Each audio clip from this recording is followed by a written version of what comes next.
Hello students again. Last class we were doing exercises of listening and speaking. This next lesson, the fifth, we are going to do the same, but first we are going to ask questions about this new way of the passive voice.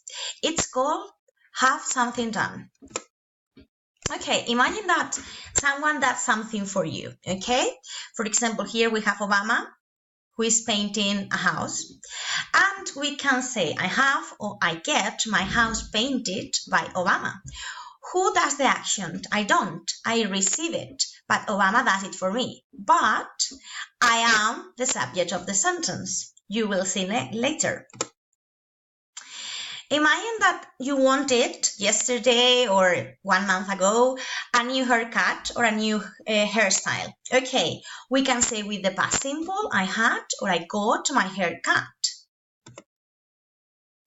As you can see, the structure of have something done is really simple. You just have the subject, have or get, which is the same in this. The translation into Spanish would be the same. The direct object, in the case of the haircut, is my hair. In the case of Obama's painting the house, is my house. Okay, later we have the past participle of the verb we have to use. But what do we have to take into account? The subject of the sentence. Does it receive or do the action? It receives the action but does not do it. It means that even if you are the subject, you receive the action because another person does something for you. That's why it's called have something done.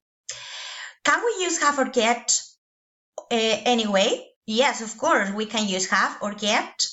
And it doesn't matter if you use one or another. In any tense, of course, we can use the structure of have something done in any of the tenses you know. For example, in this one, we had it in past simple. I had or I got my hair cut.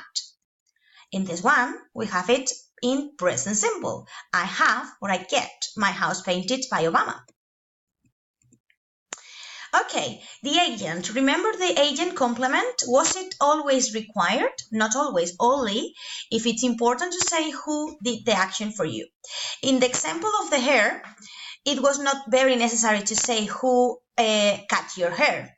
But in the example of Obama, it was specified. That's why we use here the agent. So it's another way of passive in which the subject does not the action but receive it because another person does the action for you.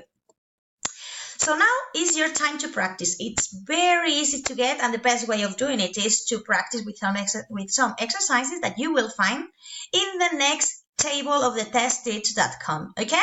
So good luck. And in class, before continuing with listening and speaking, we can answer all the questions or doubts that you can have about this type of passives. Bye.